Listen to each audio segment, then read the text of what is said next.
Welcome to Eerie, Britain, your gateway to the haunted heart of the United Kingdom. From eerie whispers in forgotten villages to spine-chilling tales of ancient cities, we uncover the ghostly secrets lurking in every corner of the UK. But this channel isn't just about our stories, it's about yours too. Have you experienced something unexplained? A haunting that sent shivers down your spine? Share your ghostly encounters with us and we might feature them in an upcoming video. Join our growing community of paranormal explorers. Hit subscribe and turn on notifications so you never miss a tale of restless spirits, haunted mansions or spine-tingling mysteries. Your voice matters. Comment or share your story. Let's uncover the truth behind the shadows together. So light a candle, gather your courage and become part of the story. Because the ghosts are waiting and their stories must be told.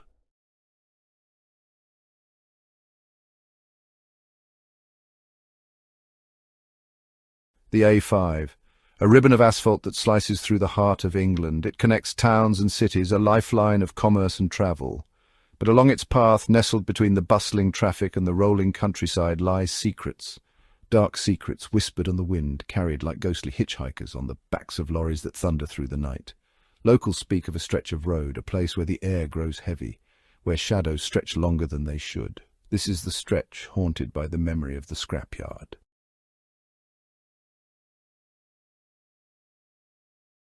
Ray, a name whispered with a mixture of fear and respect.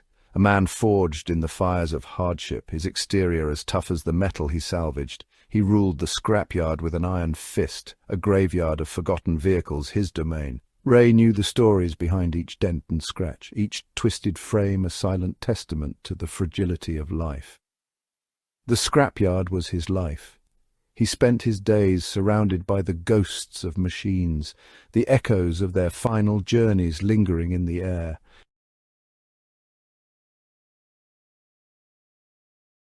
For years, Ray had been the sole witness to the scrapyard's silent stories, the wind whistling through broken windows, carrying whispers of the past, the crunch of gravel beneath his boots, the only sound in the stillness of the night. But the scrapyard held secrets. Dark secrets that whispered beneath the surface, waiting for the right moment to unfurl. They lurked in the shadows of mangled cars, in the rust-eaten frames of forgotten dreams. Ray, hardened by years of solitude, remained oblivious to the growing darkness. Unbeknownst to him, the stage was set for a terrifying encounter.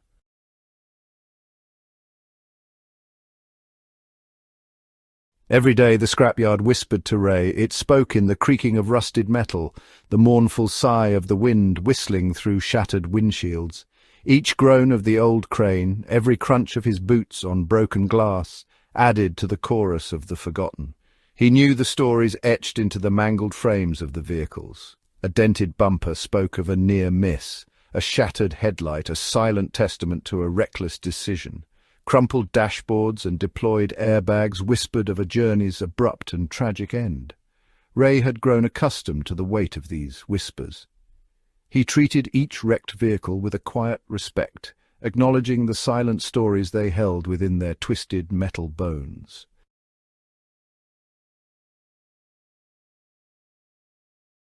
There were some wrecks, however, that spoke louder than others, vehicles that seemed to hold on to their past with a desperate, almost palpable energy.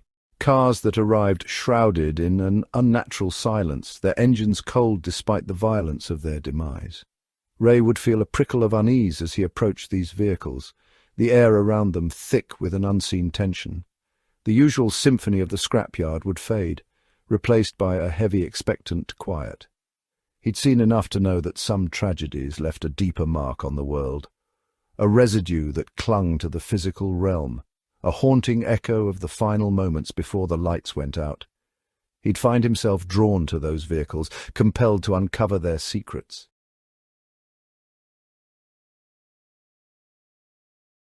At times, he'd catch fleeting glimpses of movement in the periphery of his vision. Shadows shifting between the wrecked cars, a flicker of white vanishing behind a stack of tires. He'd dismiss it as a trick of the light. The wind playing tricks on his weary mind, he'd hear whispers too, carried on the breeze. Murmurs of conversations long gone, fragments of arguments and desperate pleas for help. He never spoke of these occurrences. He kept the scrapyard's secrets close, a silent pact with the ghosts that resided within its boundaries, and as the days turned into weeks, he couldn't shake the feeling that he was being watched.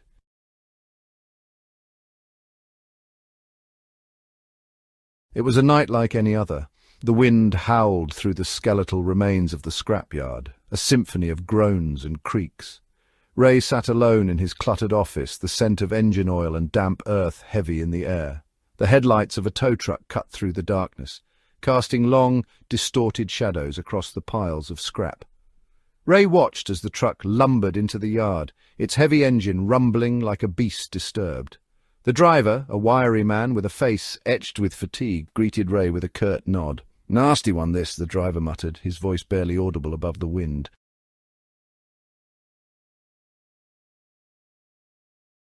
Ray watched as the tow truck disappeared back into the night, its taillights fading like dying embers.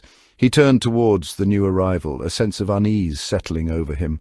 This wreck felt different, colder. He walked towards the car, his boots crunching on the gravel. As he drew closer, he noticed the unnatural silence that emanated from the vehicle. Even his dogs, usually a chorus of barks and growls, remained silent. They cowered in their kennels, whimpering softly, their eyes fixed on the new arrival.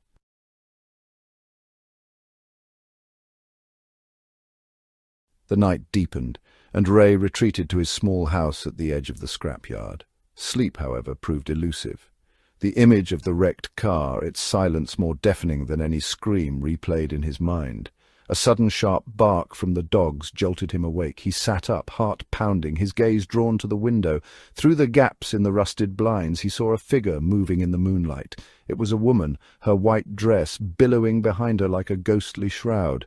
Her movements were jerky, unnatural, as if she were a puppet controlled by invisible strings.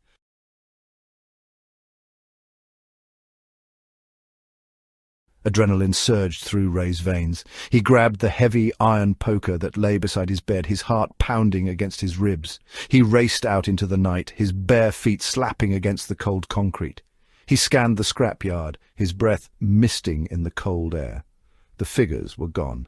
The yard was silent, the only sound the mournful creaking of metal and the frantic thumping of his own heart. He called out, his voice rough with fear and adrenaline, but the only response was the echo of his own voice. The dogs continued to whimper, their fear palpable.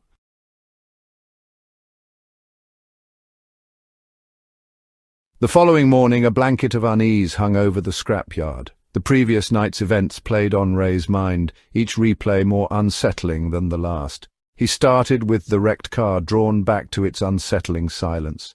The morning light did little to dispel the aura of unease that clung to it. He circled the vehicle, his eyes scanning the mangled metal. It was then that he noticed it. A dark stain on the gravel beneath the boot. He crouched down, his heart quickening as he recognized the color.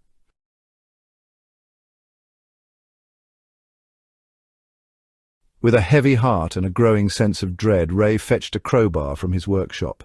He approached the boot of the car, its dented metal resembling a wounded animal. His hand trembled slightly as he slid the crowbar into the gap beneath the lid. The metallic screech of the boot yielding to his force cut through the silence of the scrapyard. A wave of nausea washed over Ray as a putrid stench wafted from the newly opened boot. Holding his breath, he peered into the darkness. What he saw sent a shiver down his spine. A hand, white and lifeless, lay amidst the crumpled debris.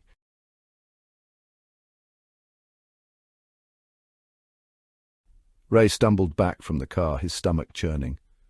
The sight of the woman's hand, so still and lifeless, brought the reality of the situation crashing down on him.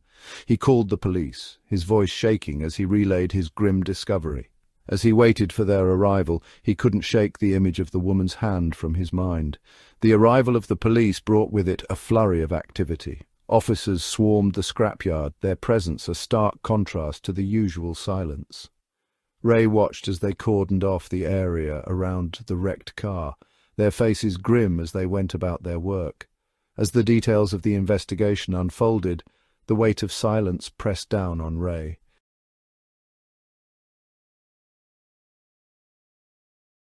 The night the police took the woman's body away, a palpable chill settled over Ray's home. Shadows danced at the edge of his vision, twisting and contorting into grotesque shapes that vanished when he turned his head.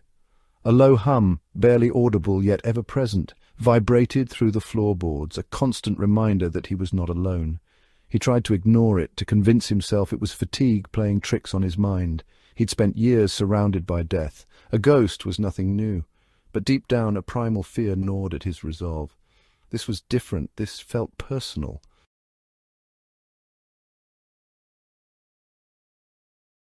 The following days brought a terrifying escalation of events. The pipes began to gurgle and spit, spewing forth a thick, viscous fluid that resembled blood. It stained the porcelain sinks and bathtub a horrifying crimson. Then the walls started to bleed. Thin, dark lines appeared, snaking across the plaster like veins. They oozed a similar viscous fluid. Ray watched in horrified fascination. Panic welled up inside him. He couldn't rationalize what he was witnessing. The line between reality and nightmare blurred. He tried to scrub the blood away, but it was no use. The stains remained, a constant reminder of the evil. His haven now felt like a prison.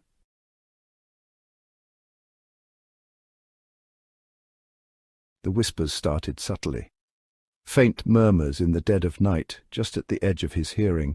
They seemed to emanate from the walls, from the shadows that danced in the corners of his vision.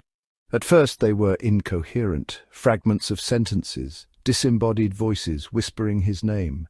But as the days bled into one another, the whispers grew louder, more insistent. They taunted him, mocked his fear, and whispered secrets of the scrapyard, of the lives lost, and the darkness that lingered. They told him he was trapped, that there was no escape. He tried to block them out, to focus on the familiar sounds of the scrapyard, the clanging of metal, the rumble of engines. But the whispers followed him, seeping into his waking thoughts, poisoning his mind with fear and doubt. The isolation of the scrapyard, once a comfort, now felt suffocating. He was surrounded by ghosts, both seen and unseen, their presence a constant weight on his chest. He felt himself slipping, the boundaries of his sanity blurring.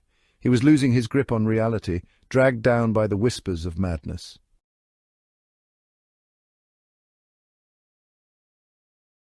The darkness deepened. It clung to Ray like a shroud, seeping into his bones, his mind. The whispers became a constant companion, a chorus of voices vying for his attention. He saw shadowy figures lurking at the edge of his vision, felt phantom touches on his skin. The scrapyard, once a place of familiarity, transformed into a nightmarish landscape. The mangled cars morphed into monstrous creatures, their twisted metal limbs reaching out to grab him.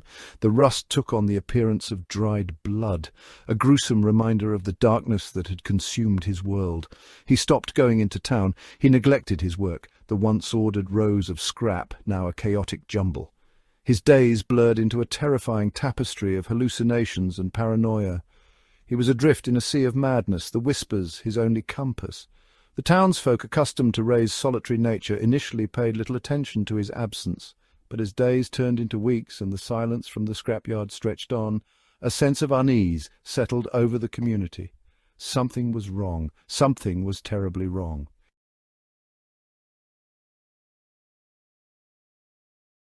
One crisp autumn morning, a local farmer making his usual delivery of scrap metal noticed the silence from the yard. He called out to Ray, but his voice was met with an unsettling quiet. The farmer, a burly man with a healthy dose of fear for the unknown, cautiously approached Ray's house. The door creaked open at his touch, revealing a scene of utter chaos. Furniture lay overturned, broken, as if a struggle had taken place.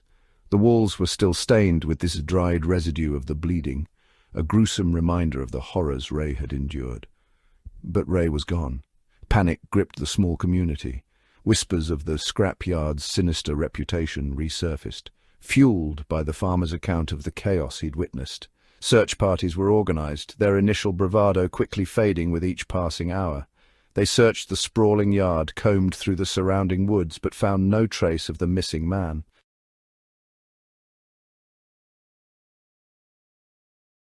Ray's disappearance remained a mystery, whispered in hushed tones in local pubs. Some said he succumbed to the darkness, driven mad by whispers and horrors. Others believed he met a sinister fate, claimed by the forces he sought to understand. The scrapyard stood abandoned, a silent monument to Ray's memory. The new owner bulldozed the site, hoping to erase the past. But the stories persisted. Locals still spoke of strange occurrences on the A5. Motorists reported seeing a shadowy figure by the roadside. Some claimed to hear whispers on the wind. The haunted scrapyard of the A5 lived on in fear. Some places hold on to their secrets, refusing to be silenced.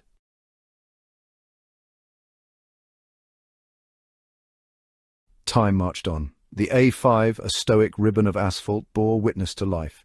Cars sped along where the scrapyard once stood. Drivers, oblivious to the past, focused on destinations ahead. Yet the road remembers. It bears the scars of the past. Beneath the asphalt, fragments of Ray's world remain. Twisted metal, shards of glass, remnants of a life intertwined with tragedy. Locals still speak of the haunted scrapyard. Their tales, a blend of fact and folklore. They speak of Ray, his spirit tethered to the site. Some believe he stands watch, a silent sentinel. They envision him amidst the spectral remains, forever bound to the site.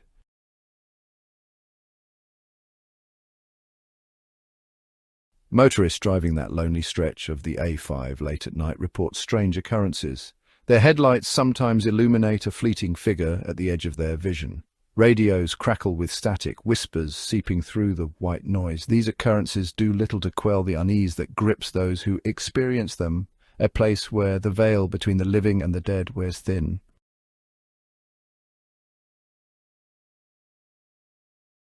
The haunted scrapyard of the A5 may be gone, but its memory lingers. Some places hold on to their secrets with an iron grip, their stories woven into the land. The scrapyard may be gone, but its echoes remain. They linger in the whispers of the wind and the shadows at dusk. The A5 bears its history, a silent witness to past tragedies. As long as the road remains, the legend endures. Remember Ray and the haunted scrapyard. Listen closely. You might hear whispers on the wind, a chilling reminder that some stories never die, they simply fade into legend. Thanks for watching. Don't forget to like and subscribe. And don't have nightmares.